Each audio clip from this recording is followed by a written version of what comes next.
और भाई क्या हालचाल। तो कैसे हैं आप लोग? तो आजकल कुछ बढ़िया मूवीज चल रही हैं, बढ़िया बढ़िया ब्लॉकबस्टर रिलीज हुई हैं। एनिमल हो गई, दूसरी ब्लॉकबस्टर सैम बहादुर हो गई।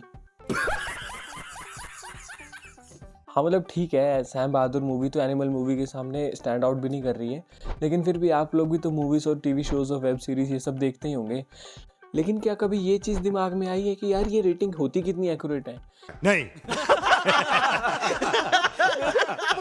हम कभी भी किसी मूवी की टिकट को बुक करने जाएं तो बुक माई शो पे IMDb रेटिंग दिखाता है। अगर हम किसी OTT प्लेटफॉर्म को स्क्रॉल कर रहे हैं तो उसमें भी हर शो और हर मूवी के नीचे IMDb रेटिंग दी जाती है। या फिर हम सिनेमा घरों में जाएं तो वहाँ पे भी मूवीज़ के पोस्टर्स के नीचे IMDb रेटिंग को लिखा जाता है। और हम और आप लोग क्या करते हैं, नॉर्मली इन्हीं रेटिंग को देख के मूवी की परफॉर्मेंस को जज कर लेते हैं। लेकिन क्या हम किसी भी मूवी या किसी भी वेब शो की परफॉर्मेंस को इन रेटिंग्स के बेस पे जज करके सही करते हैं? तो चलो, आप बहुत अच्छी जगह पे आए हो। खाओ माँ कसम। अरे इसमें गजब की कौन सी बात हुई आपको? इस वीडियो को एंड तक देखने पर आपको कुछ बहुत अच्छे एग्जाम्पल से मैं समझाऊंगा कि कैसे इन रेटिंग्स को देके हम और आप लोगों को मूर्ख बनाया जा रहा है, पागल बनाया जा रहा है। नहीं, मैं नहीं मानता। अच्छा, तो IMDb है क्या? IMDb इंटरनेट मूवी डेटाबेस है जो कि पूरे वर्ल्ड में फिल्म और टेलीविजन इंफॉर्मेशन का सबसे बड़ा डेटाबेस माना जाता है। इस डेटाबेस में किसी भी मूवी के बारे में हर इंपॉर्टेंट इन्फॉर्मेशन होती है, जैसे कि cast details, crew details, release time और ऑब्वियसली रेटिंग्स तो इसमें होती ही हैं। लेकिन इन रेटिंग्स को कैलकुलेट करने का भी एक पर्टिकुलर वे होता है। IMDb की वेबसाइट पर कुछ रजिस्टर्ड यूजर्स होते हैं जो कि किसी भी मूवी को रेट करते हैं 1 से 10 के बीच में, और फिर कितने लोगों ने किसी मूवी को या फिर किसी वेब शो को रेट किया है उसकी एक मीन वैल्यू निकाल के फाइनली रेट कर दिया जाता है। लेकिन इसमें भी एक डिलेमा है कि हर वोट की वैल्यू सेम नहीं होती है। जो IMDb की वेबसाइट पर पुराने रिव्यूअर्स हैं उनके वोट की वैल्यू ज़्यादा होती है एज़ कम्पेयर टू उन लोगों के वोट्स की वैल्यू जो अभी अभी IMDb की वेबसाइट पर रजिस्टर हुए हैं। अच्छा, IMDb को एस्टेब्लिश करने का मेन मतलब तो ये था कि जो लोग मूवी देख चुके हैं वो आएँ, अपडेट करें, कमेंट करें और फिर उसके कमेंट के बेस पे एक रेटिंग सेट की जाए, और फिर उस रेटिंग को देख के और उन लोगों के कमेंट्स को पढ़ के बाकी लोग जिन्होंने अभी तक किसी मूवी या शो को नहीं देखा है उन्हें ये पता चल पाए कि यार मतलब इतनी रेटिंग दी क्यों गई है, मतलब उसमें क्या अच्छा है क्या बुरा है, और उसके बेस पे वो किसी मूवी को जज करें और फिर देखना ना देखना वो उनकी पसंद है।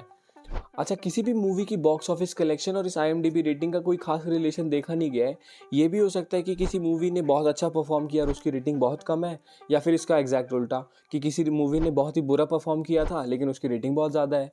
और इसका एक बहुत ही सिंपल सा एग्जांपल हमारे सामने है, जिसमें एक तरफ सैम बहादुर मूवी आती है जिसकी IMDb रेटिंग स्टार्टिंग में 9.5 थी, 9.5 थी, और दूसरी साइड एनिमल मूवी आती है जिसकी भी स्टार्टिंग में IMDb रेटिंग 9.2 थी। और अगर आज की बात करें तो इन दोनों मूवीज़ की रेटिंग सैम बहादुर की जहाँ पे 8.2 के आसपास है और एनिमल मूवी की 7 के आसपास ही बची है। लेकिन एनिमल मूवी ने 750 करोड़ से ज़्यादा की कमाई की है और वहीं पे सैम बहादुर मूवी 70 करोड़ भी नहीं कमा पाई है। तो पहले एग्जाम्पल से ये तो बिल्कुल क्लियर हो जाता है कि IMDb रेटिंग्स का कोई खास फ़र्क पड़ता नहीं है, ये बस हम और आप जैसे लोगों के लिए बनाई गई है। अच्छा, एक बहुत ही बेसिक सा एग्जाम्पल लेते हैं गुंडे मूवी का, जो कि साल 2014 में रिलीज़ हुई थी और इसमें अर्जुन कपूर, प्रियंका चोपड़ा और रणवीर सिंह लीड रोल में थे। अच्छा, इस मूवी की स्टार्टिंग में ही एक ऐसी स्टेटमेंट दे दी जाती है जिसकी वजह से बांग्लादेश के फैंस नाराज़ हो जाते हैं। इस मूवी में ये बता दिया जाता है कि 1971 की इंडिया और पाकिस्तान के बीच की वॉर की वजह से बांग्लादेश लिबरेट हुआ था, लेकिन असली में तो ऐसा नहीं था, ये एक मिस इन्फॉर्मेशन थी। और असली में क्या था? असली में ये था कि बांग्लादेश को लिबरेट करने के लिए इंडिया ने पाकिस्तान के अगेंस्ट वॉर में पार्ट लिया था। ये वॉर 1971 की बांग्लादेश लिबरेशन वॉर के नाम से जानी जाती है और इंडिया वर्सेस पाकिस्तान की लड़ाई इसी वजह से हुई थी ताकि इंडिया बांग्लादेश को पाकिस्तान से लिबरेट करा पाए। इस मिस इन्फॉर्मेशन की वजह से बांग्लादेशी फैंस IMDb की वेबसाइट पर जाके 1 स्टार देना शुरू कर देते हैं और कुछ कमेंट्स करते हैं, जिसकी वजह से इस पूरी मूवी की ओवरऑल रेटिंग सिर्फ 2.7 रह जाती है। अच्छा, ये मूवी तो कोई डिज़ास्टर थी नहीं, लेकिन ये साफ़ हो गया कि हाँ, किसी पर्टिकुलर मिस इन्फॉर्मेशन की वजह से एक कम्युनिटी नाराज़ हो जाती है और फिर वो कम्युनिटी की वजह से पूरी मूवी की रेटिंग ख़राब हो जाती है। लेकिन ऐसा मतलब तो था नहीं कि हाँ, मूवी बहुत ही बेकार थी। तो एक चीज़ तो बिल्कुल क्लियर हो जाती है कि इन रेटिंग्स का कोई खास रोल होता नहीं है। चलो, अब मैं आपको दूसरा एग्जांपल देता हूँ। तो हॉलीवुड के 2 famous shows game of thrones और ब्रेकिंग बैड, होता क्या है कि इन दोनों में नंबर 1 आने की रेस मची होती है। तो जैसे ही गेम ऑफ थ्रोन्स का फाइनल एपिसोड रिलीज़ होता है, ब्रेकिंग बैड के जो फैंस हैं वो IMDb की वेबसाइट पर जाके 1 स्टार रेट देना शुरू कर देते हैं ताकि ब्रेकिंग बैड की रेटिंग्स बढ़ जाएँ। अच्छा, और जो गेम ऑफ थ्रोन्स के नेगेटिव फैंस थे, मतलब जो गेम ऑफ थ्रोन्स के क्रिटिक्स थे, वो भी जाके 1 स्टार रेटिंग देना शुरू कर देते हैं। इस वजह से गेम ऑफ थ्रोन्स की रेटिंग्स कुछ हद तक अफेक्ट हो जाती है। अच्छा, जब बाद में अच्छे से देखा जाता है तो एक बात साफ पता चलती है कि ये जो 1 स्टार रेट देने वाले लोग थे वो IMDb की वेबसाइट पर फर्स्ट टाइम रिव्यूअर्स थे। तो अब आप ये सोचो कि यार 2 शो के फैंस के आपस के बीच की राइवलरी की वजह से एक शो की ओवरऑल रेटिंग गिर जाती है, और ये कितनी बुरी टैक्टिक्स है और ये कितना ज़्यादा एम्बैरेसिंग और फ्रस्ट्रेटिंग भी है, क्योंकि पर्सनली मुझे तो दोनों ही शोज़ पसंद थे। अच्छा, आगे चल के 2 शोज़ द गॉडफादर और द डार्क नाइट, इन दोनों के फैंस के बीच के आपस के क्लैश में भी यही सेम चीज़ देखने को मिली थी। तो ये बहुत ही ज़्यादा बुरी टैक्टिक्स है। तो यहाँ से कुछ चीज़ें तो बिल्कुल साफ़ हो जाती हैं कि यार IMDb रेटिंग्स पर तो भरोसा बिल्कुल भी नहीं किया जा सकता। अच्छा, अब IMDb पर किसी भी मूवी या फिर किसी भी वेब शो या फिर किसी भी टीवी सीरीज़ को रेट करने का आइडियल क्राइटेरिया होना क्या चाहिए? मतलब होना तो आइडियली ये चाहिए कि आप पूरी मूवी देख के आओ, पूरा शो देख के आओ, इर्रिस्पेक्टिव कि उसमें कितने एपिसोड्स हैं, पूरा देख के आओ और फिर उसके बाद आप आके IMDb पर उसे रिव्यू करो, उसको रेट करो। तो आइडियली तो यही होना चाहिए। लेकिन कुछ शोज़ थे जैसे planet earth 2, band of brothers और एक द फेमस चेर्नोबिल। तो इन तीनों शोज़ में क्या था कि इन तीनों शोज़ के सिर्फ 2 एपिसोड्स अभी तक रिलीज़ हुए थे, और इन 2 एपिसोड्स के बेस पर ही यूज़र्स ने इनकी रेटिंग्स को 9.5 और 9.4 के आसपास कर दिया, जो कि बिल्कुल भी सही नहीं था। क्योंकि जब तक आपको पूरी मूवी के बारे में पता ही नहीं है, यही नहीं पता है कि आगे स्टोरी में क्या होने वाला है, कैसे ट्विस्ट एंड टर्न्स आएंगे, तो आप कैसे किसी चीज़ को रेट कर सकते हो। हालांकि चेर्नोबिल मैंने खुद देखा है और मुझे पर्सनली वो बहुत ही ज़्यादा पसंद भी था, लेकिन फिर भी मतलब स्टार्टिंग के 2 एपिसोड्स के बेस पर आप किसी भी चीज़ को रेट नहीं कर सकते ना। अच्छा, ये तो बात हुई कुछ ऐसे शोज़ की जिनके 2 एपिसोड तो रिलीज़ हो गए थे। अच्छा, एक ऐसी मूवी आई थी जिसमें रिलीज़ होने से पहले ही उसकी रेटिंग 10 कर दी गई थी। हाँ, मैं बिल्कुल सच बोल रहा हूँ। एक मूवी आई थी द इंटरव्यू करके, जिसमें नॉर्थ कोरिया के तानाशाह किम जोंग उन के बारे में बताया गया था। वो रिलीज़ होने से पहले ही यूज़र्स ने उसकी रेटिंग 9.9 दे दी थी। अब आप ये सोचो कि यार रिलीज़ होने से पहले ही किसी को इतना ज़्यादा रेट कर दिया जा रहा है, उसकी हाइप इतनी ज़्यादा बढ़ा दी जा रही है।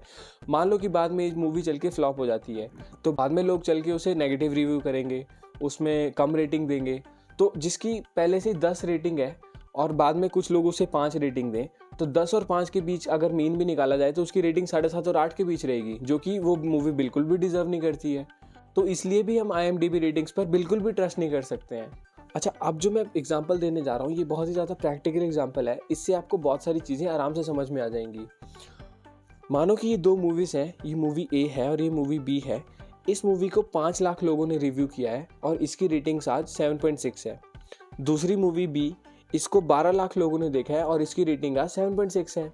तो दोनों की रेटिंग जब 7.6 है, लेकिन दोनों के बीच का रिव्यूअर्स का डिफरेंस तो बहुत ही ज़्यादा है। इसको 5 लाख लोगों ने देखा है, इसको 12 लाख लोगों ने देखा है, तो दोनों के बीच में 7 लाख लोगों का फ़र्क है। तो अब हम कैसे कंसीडर कर लें कि ये मूवी जिसको 5 लाख लोगों ने देखा है या फिर ये मूवी जिसको 12 लाख लोगों ने देखा है, ये ज़्यादा सही है या फिर ये ज़्यादा सही है, जबकि दोनों की रेटिंग्स तो एकदम सेम चीज़ दिखा रही हैं। तो यहाँ से भी ये पता चलता है कि यार हम इन IMDb रेटिंग्स पर बिल्कुल भी ट्रस्ट नहीं कर सकते हैं। और ये मैं बातें हवा में नहीं कर रहा हूँ, ये सच में 2 मूवीज़ के साथ हुआ था। एक मूवी आई थी स्पिरिटेड अवे करके और दूसरी मूवी आई थी सेविंग प्राइवेट रयान। तो इन दोनों मूवीज़ के साथ ये सेम चीज़ हुई थी कि रेटिंग सेम थी, लेकिन रिव्यूअर्स का डिफरेंस बहुत ज़्यादा था। तो क्या अब इतने सारे एग्जांपल्स के बाद भी आप ये बोलोगे कि यार IMDb की रेटिंग्स एक्यूरेट होती हैं? I don't think so. मैं मानता हूँ कि यार मतलब इन रेटिंग्स के साथ टेम्परिंग की जाती है, जहाँ पे फेक अकाउंट्स बना के लोग 1 स्टार या फिर 9 स्टार 10 स्टार आके दे जा रहे हैं। लेकिन फिर यार ये अपने आप में ये जो रेटिंग सिस्टम है ये भी तो सही नहीं है, इसमें भी तो बहुत सारी एनोमेलिटीज़ हैं। तो यार एक बात ये सोचो कि कोई मूवी है जिसकी सोशल मीडिया में बहुत ज़्यादा हाइप हो चुकी है, जो मेन स्ट्रीम मीडिया में आ चुकी है, जिसमें कोई फेमस गाना है जिसके ऊपर बहुत ज़्यादा रील्स बन रही हैं, यूट्यूब पे शॉर्ट्स बन रहे हैं, या फिर उस मूवी के क्लिप्स बहुत ज़्यादा जगहों पे आप देख रहे हो, तो डेफिनेटली वो मूवी बहुत ज़्यादा ग्रो करेगी, इर्रिस्पेक्टिव कि उसकी रेटिंग क्या है, उसकी IMDb रेटिंग क्या है। तो मेरे अकॉर्डिंग तो यार IMDb सिर्फ एक ऐसा प्लेटफॉर्म रह चुका है जिसमें आप जाके चीज़ें एक्सप्लोर कर सकते हो कि मूवीज़ कौन कौन सी अवेलेबल हैं, उसकी कास्ट क्या है, उसका स्क्रीन प्ले क्या है, उसका जेनरे क्या है। लेकिन मूवी की रेटिंग्स के बेस पे अगर आप पूरी मूवी को डिसाइड कर लो कि हाँ मुझे देखनी चाहिए या नहीं देखनी चाहिए, तो वो चीज़ सही नहीं रहेगी, वो चीज़ बहुत ही ज़्यादा गलत कहला दी जाएगी। इस चीज़ पे आप IMDb रेटिंग्स को लेकर ट्रस्ट नहीं कर सकते। अच्छा, और एक चीज़ ये भी देखी गई है कि कोई पर्टिकुलर यूनिवर्स है, जैसे मार्वल का मूवी का यूनिवर्स है, तो उसके कुछ फैंस होते हैं। अब कुछ फैंस तो लॉजिकली सोचते हैं, तो वो अगर जाके रेट करें भी तो वो रेट करते हैं कि उन्होंने जो मूवी में देखा उसके बेस पे, या फिर मूवी में जो स्टोरी थी उसके बेस पे। लेकिन कुछ फैंस ऐसे होते हैं जो अपने आप को हार्डकोर फैंस बताते हैं, पता सता तो उनको भी किसी चीज़ का नहीं होता है, लेकिन वो जाके रेट करने चले जाते हैं और फिर उनकी रेटिंग्स की वजह से पूरी मूवी की रेटिंग्स पे बहुत ज़्यादा इम्पैक्ट पड़ता है। या तो वो बहुत ही ज़्यादा प्लस हो जाती हैं या तो बहुत ही ज़्यादा माइनस हो जाती हैं। तो यहाँ से भी हमें साफ पता चलता है कि यार IMDb रेटिंग्स एक सिर्फ प्लेटफॉर्म बन चुका है जिस पे हम जाके चीज़ें एक्सप्लोर कर सकते हैं। इससे ज़्यादा IMDb कुछ है नहीं।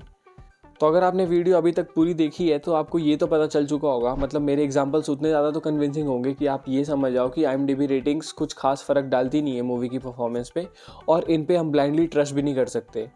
तो अगर वीडियो अच्छी लगी है तो इसको शेयर करना, लाइक करना और चैनल को सब्सक्राइब करो। और फिर ऐसे ही किसी और इन्फॉर्मेशन के बारे में किसी और दिन मिलते हैं। तब तक के लिए बाय बाय।